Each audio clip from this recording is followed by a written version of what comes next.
Ok, voilà, on va tenter un nouveau système ici, parce que niveau écriture, c'est peut-être pas la meilleure pour vous. Donc, on va regarder notre cinquième leçon, et en gros la dernière leçon de cette unité, qui est au sujet des inverses, de l'inverse et la proposition contre-opposée des propositions conditionnelles. Alors, hier, ce que nous avons vu, c'était juste les propositions conditionnelles. Et ce que j'ai mis juste à gauche ici, j'espère que vous pouvez voir, c'est notre table de vérité de base. Alors, on a P qui est notre hypothèse, Q qui est notre conclusion, et on a P flèche Q. Ceci veut indiquer si P, alors Q. Ça, c'est notre proposition conditionnelle. Maintenant, on va ajouter quelques petits trucs à notre légende. Alors, je vais les écrire ici et ensuite, il y a des trucs que je vais taper. Donc, nous avons soit notre tilde ou ceci, et ceci veut dire la négation. Alors, pas. Vous allez mettre votre négation ou pas. Ensuite, ce que nous avons, c'est ce qu'on a vu hier, c'est notre flèche. Ça, c'est la proposition conditionnelle qui est si, alors. Et encore, ça, c'est la proposition conditionnelle. Je vais laisser de la place pour ça. Ensuite, nous avons la réciproque. Alors, ceci, c'est la réciproque. On peut voir que la flèche va dans l'autre direction. Alors, si on imagine qu'on a un P ici et Q, si P, alors Q, ce serait genre si Q, alors P. Alors, ce qu'on peut imaginer ici, c'est un peu alors si. Par contre, on ne va jamais l'écrire comme ça. C'est juste comment on le dirait. Ensuite, nous avons ce qu'on a vu hier aussi, c'est biconditionnel. Alors ça, c'est une proposition qui est biconditionnelle.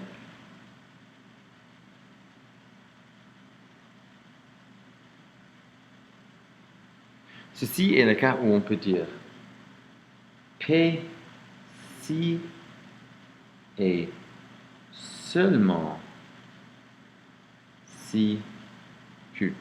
Ça, c'est où notre proposition conditionnelle est vraie et aussi sa réciproque est vraie. Ça devient biconditionnel. Ensuite, vous avez peut-être remarqué que ici, c'est l'union, ce qu'on a vu avant, ce qui voulait dire ou. Alors, ici, on va imaginer que c'est l'un ou l'autre est vrai.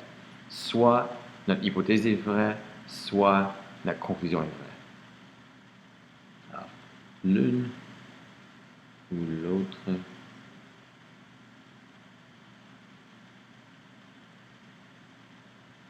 est vrai.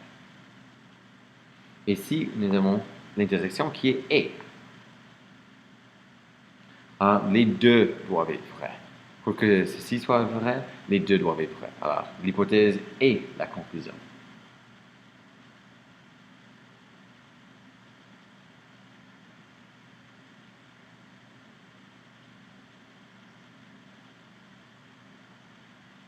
Nous allons toujours retourner à notre table de vérité de base, ce que vous avez juste en dessous de moi, qui est toujours si P alors Q. On remarque encore que si on regarde ici, si c'est vrai, vrai, vrai, faux, faux, vrai, faux, vrai, vrai, ou vrai, faux, faux. Alors, ce qu'on remarque, c'est que pour que ceci soit vrai, il faut juste que soit l'hypothèse et la conclusion sont vraies, donc la proposition est vraie, ou l'hypothèse est fausse, mais la conclusion est fausse, les deux sont fausses, donc encore la proposition est vraie. Le troisième cas où l'hypothèse est fausse, mais la conclusion est vraie, et donc la proposition est vraie. Et dans le dernier cas, et c'est la seule exception ici, ça c'est où l'hypothèse est vraie, la conclusion est fausse, donc toute la proposition conditionnelle deviendra une fausse. Alors, on a maintenant une table qui est un peu confondante quand on regarde au début, mais on verra comment ça fonctionne. Alors, on va commencer avec P. On avait toujours notre premier cas, on va juste copier ce qu'on avait fait hier. Dans le premier cas, on suppose que l'hypothèse est vraie et que la conclusion est aussi vraie. Si ça c'est le cas, donc si P alors Q, ça c'est vrai.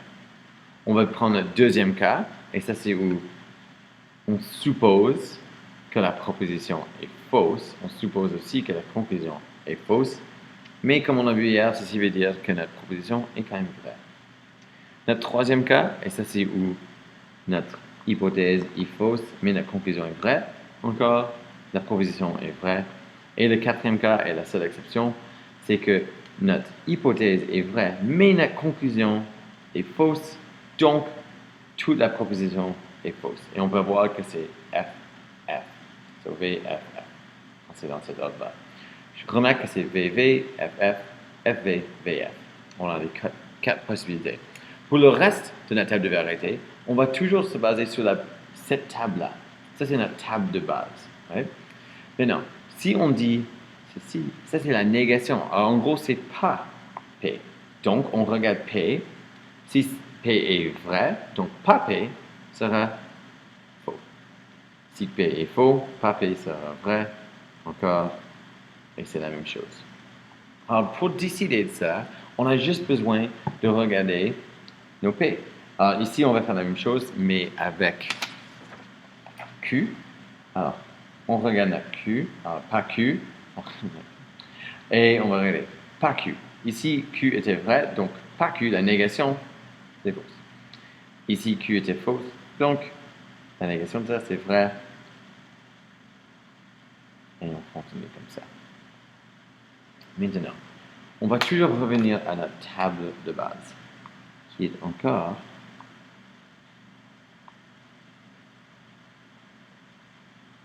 ceci. Ça, c'est vraiment notre table de base. Alors, on va toujours suivre ce modèle-là. On peut maintenant commencer à regarder ici. Si pas P, alors Q. Donc, on regarde pas P, c'est faux. On regarde Q, c'est vrai. Quand ça va vrai, faux, vrai, on revient ici, faux, vrai, pas, c'est vrai. Donc, ceci, c'est vrai. Si pas P, qui est la même chose que faux, alors Q, faux, vrai, qu'on a vu ici, faux, vrai, well, c'est vrai. Encore, on regarde ici. Pas P, Q. Alors, pas P, c'est faux. Q, c'est vrai. Dans ce cas-là, ça va être vrai, faux. On sait que quand ça va vrai, faux, c'est faux. Si pas P, Q, alors pas P, encore. Pas P, c'est V. Q, c'est V. Donc, c'est V. Et pas P, c'est F. F, F, c'est V.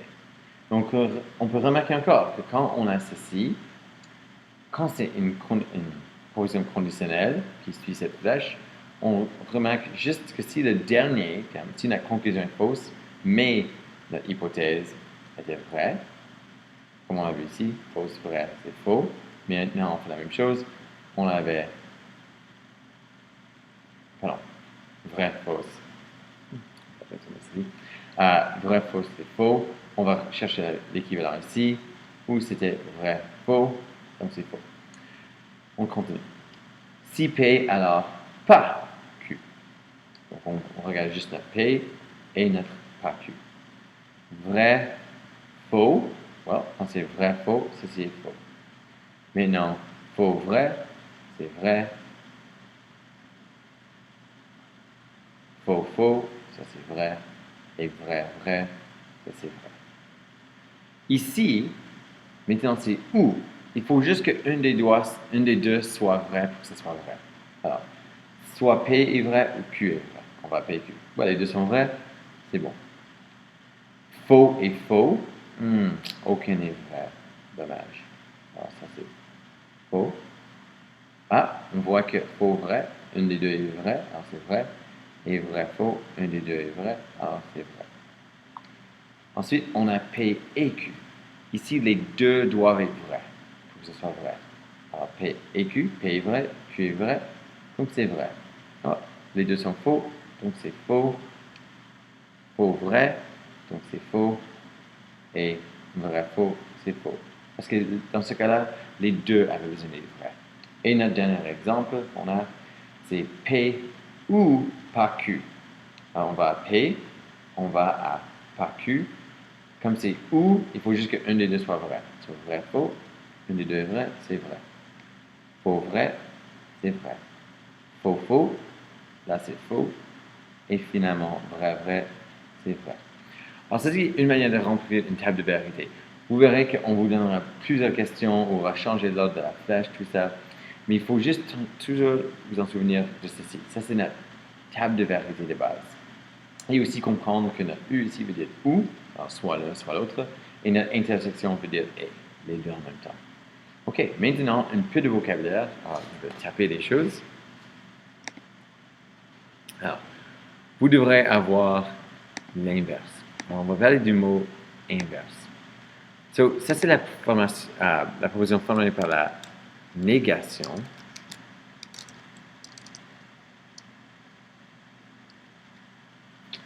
De l'hypothèse et de la conclusion d'une proposition conditionnelle.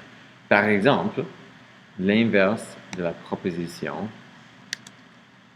si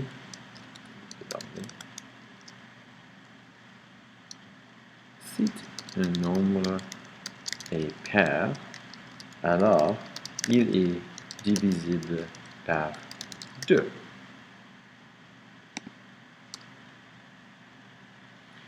Quand on parle de son inverse, c'est la négation. Alors, on va juste mettre le ne pas dans chaque phrase. Voici c'est ne pas, on aura le ne pas, mais là, on va l'ajouter. Alors, ça va devenir si un nombre n'est pas pair, alors il n'est pas divisible par 2. Et ce qu'on peut voir là, c'est qu'on a pris la proposition qui existait déjà, on a pris l'hypothèse et on l'a rendue négative. Ensuite, on a pris sa conclusion, on a fait la même chose. Pour savoir comment écrire ceci, on va retourner à l'autre. Alors, on va juste ajouter ici sous vos notes. On avait pas, ça c'est la négation. L'inverse c'est pas P, si pas P, alors pas Q. Logique, parce que l'inverse c'est juste la négation. Alors si c'est pas P, donc pas Q. Maintenant, pour la proposition contraposée, ceci c'est un mélange de ce qu'on a vu hier et ce qu'on vient juste de voir aujourd'hui. Ça c'est la proposition formée encore par la négation de l'hypothèse et de la conclusion, et aussi de la réciproque. OK?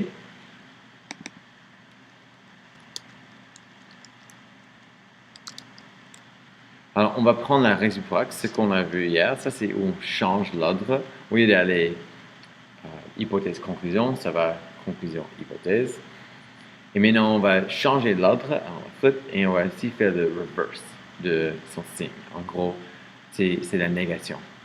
Alors, par exemple, la proposition de exactement cette même phrase conditionnelle, proposition conditionnelle, qui est si un nombre est pair, alors il est divisible par 2. Ça contraposé, ce que nous allons faire, c'est on fait si un nombre n'est pas divisible par 2, parce qu'on prend la négation de sa conclusion. Alors, si un nombre n'est pas divisible par 2, alors il n'est pas pair. On peut voir que ceci, c'est la réciproque de l'inverse. Parce que l'inverse, c'était si un nombre n'est pas pair, alors il n'est pas divisible par 2. La réciproque, c'est changer cet ordre. Donc, ça devient si un nombre n'est pas divisible par 2, alors il n'est pas pair. Alors, l'inverse encore, c'est la négation. La proposition contraposée, c'est la négation de la réciproque. Et la réciproque, c'est ce qu'on a vu hier. Alors, nous allons juste regarder quelques exemples ensemble. On va retourner à l'autre. Une autre chose que je voulais vous dire. La proposition contraposée, c'est maintenant ceci. Si on veut avoir écrit pour la table de vérité, comme si c'est la négation de la conclusion. comme c'est la réciproque, et c'est la négation de l'hypothèse. Alors, si pas Q, alors pas P. Et ça, c'est comment on écrit la proposition contraposée. L'inverse, c'était si pas P, alors pas Q. Et on peut voir que la contraposée, on a tout simplement pris notre conclusion, elle est devenue notre hypothèse, et notre hypothèse est devenue la conclusion. Alors, tournez la page, puis on va regarder 3 exemples ensemble.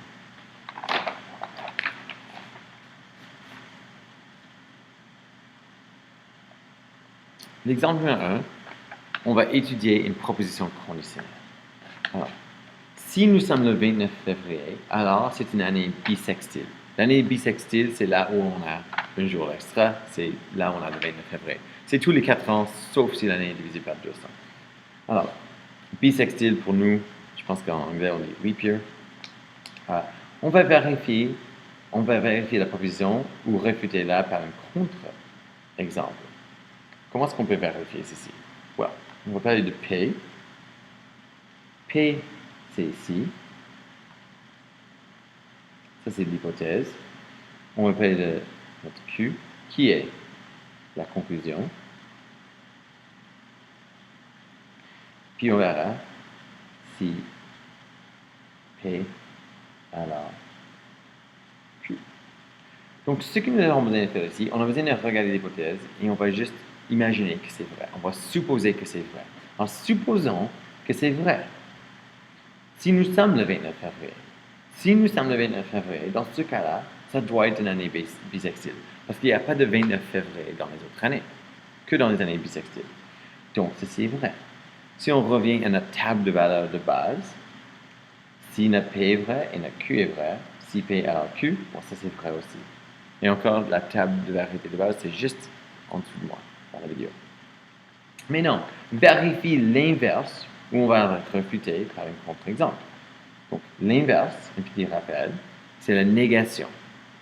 Ce qu'on va faire, on va mettre négation de P, négation de Q, et c'est si pas P, alors pas Q. On va supposer maintenant que nous ne sommes pas le 29 février, parce que ça c'est la négation de ceci. Si nous ne sommes pas le 29 février, alors, encore, on va supposer que ceci est vrai. Nous ne sommes pas le 29 février, qui tombe bien aujourd'hui parce que nous ne sommes pas le 29 février. Ça, c'est vrai. Maintenant, alors, ce n'est pas une année bissextile. Alors, ce n'est pas une année bissextile. Well, réfléchissez 2 secondes. L'année 2020, c'est une année bissextile, mais nous ne sommes pas le 29 février. Alors, si nous ne sommes pas le 29 février, ce qui est le cas aujourd'hui, c'est vrai, ce n'est pas une année bissextile, mais ça, ce n'est pas le cas. On n'a pas besoin, ça peut être une année bissextile et on n'est pas le 29 février.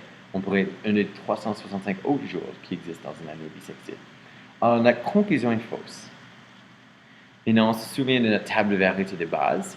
Si l'hypothèse ici, est vraie et la conclusion est fausse, toute la proposition est fausse. Ce qui est logique. Nous ne sommes pas le 29 février aujourd'hui, mais c'est quand même une année bissextile. Donc ceci, c'est faux. Dernièrement, vérifie la proposition contraposée.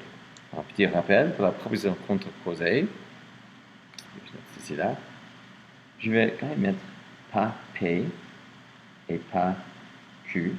La proposition proposée, la proposition contraposée, c'est si pas Q, alors pas P. On va toujours supposer que notre hypothèse, qui est pas Q, est vraie. Donc, on va supposer que notre pas Q est vrai. Petit rappel que notre pas Q, si on revient ici, sera nous ne sommes pas une année bissextile. Alors, si nous ne sommes pas une année bissextile, alors nous ne... Si ce n'est pas un année bissextile, nous ne sommes pas une année bissextile. Alors nous ne sommes pas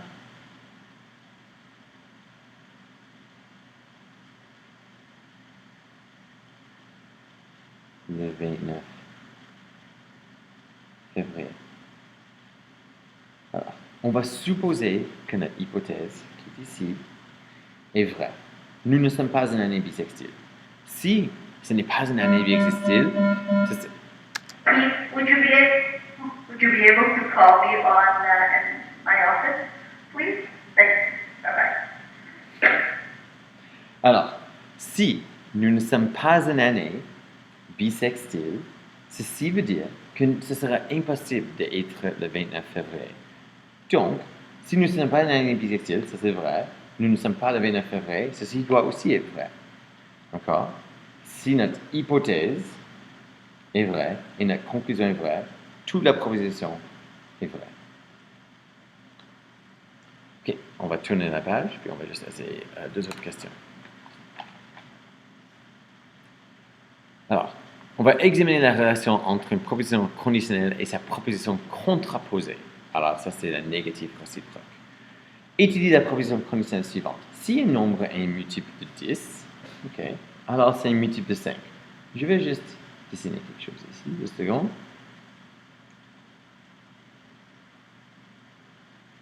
Diagramme de Venn. On va dire qu'on va prendre les multiples de 5, on va les mettre dans notre bulle, et on va prendre les multiples de 10.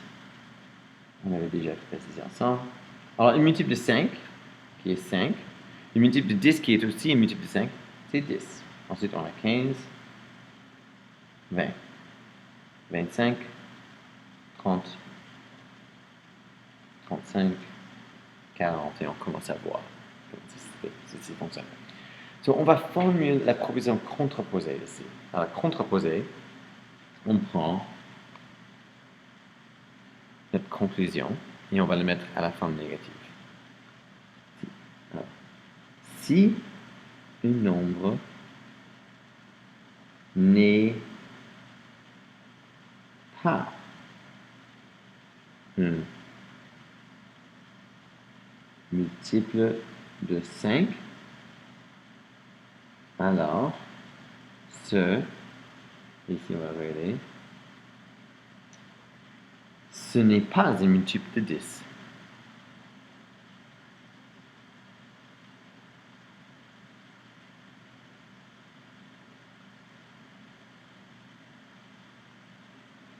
Et ça, c'est la proposition contraposée.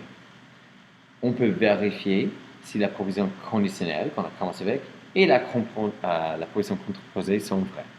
Tout simplement, il faut faire comme ceci.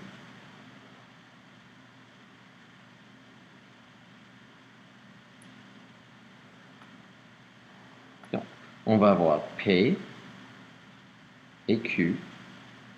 Comme on va faire la contraposée, on a besoin d'avoir pas P,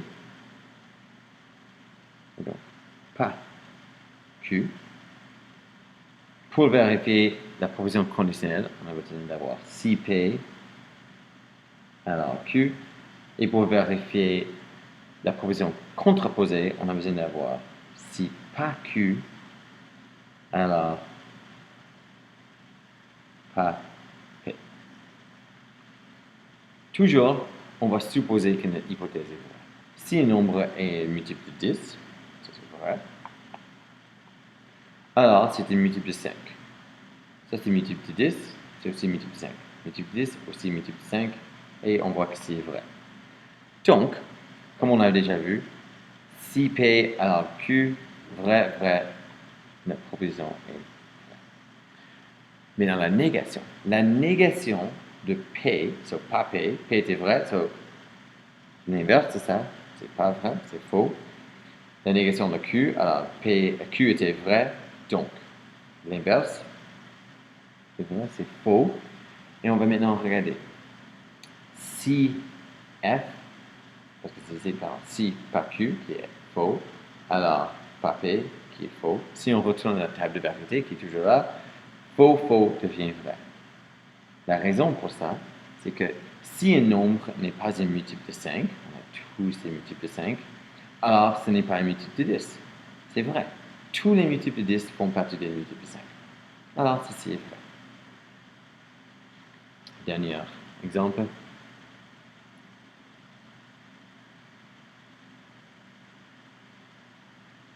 Vous allez essayer le dernier exemple. Et ensuite, je vais juste mettre les solutions. Alors, essayez ceci.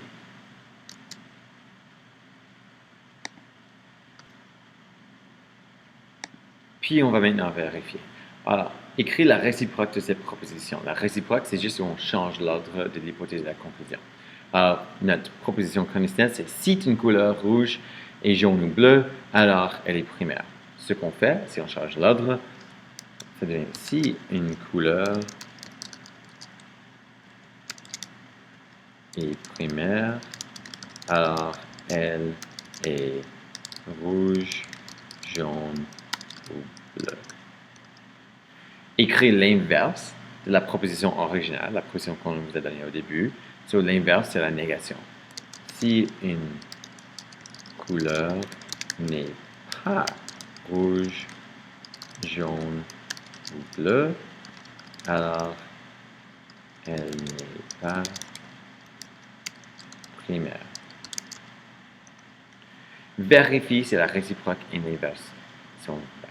Alors, est-ce que la réciproque est vraie? Si une couleur est primaire, alors elle est rouge, jaune ou bleu. On regarde ici, primaire rouge, primaire jaune, primaire bleu, ça c'est vrai. Alors, la première, elle est vraie. Si une couleur n'est pas rouge, jaune ou bleu, alors elle n'est pas primaire. Je regarde, il n'y a pas d'autres couleurs primaires qui sont notées là. Alors l'autre est vrai aussi. Dernièrement, la proposition d'Arizona est-elle biconditionnelle? Donc, ce que Arizona a dit au début, si une couleur est rouge, jaune ou bleu, alors elle est primaire. Ouais, ça c'est vrai. Et ensuite, on a regardé sa réciproque. Si une couleur est primaire, alors elle est rouge, jaune ou bleu, et ça c'est aussi vrai. Donc, c'est biconditionnel. Ce qu'on écrit là, c'est une couleur, alors on enlève le si alors pour l'instant, une couleur est rouge, on peut dire, une couleur est primaire si et seulement si elle est rouge, jaune ou bleu. Voilà. Comment on écrit cela? Je vais vous montrer, je vais retourner à ma feuille. Comment on écrit ça? Cela, si P, alors Q, et si P, alors si Q, alors P. Donc, P, si et seulement si Q. Alors, on avait dit une couleur est primaire si et seulement si elle est rouge, jaune ou bleu. Et voilà, je vais mettre les solutions juste en dessous de cette vidéo. Alors, vous aurez les solutions aux devoirs d'hier et aux questions d'aujourd'hui. Et n'oubliez pas que demain, je mettrai l'évaluation de la semaine. Vous avez jusqu'à vendredi pour la finir. Il n'y aura plus de leçons cette semaine. Si vous avez des questions, envoyez-moi des courriels. Vous faites comme vous pouvez. Ou contactez-moi sur Google ou quelque chose du genre. Bon courage.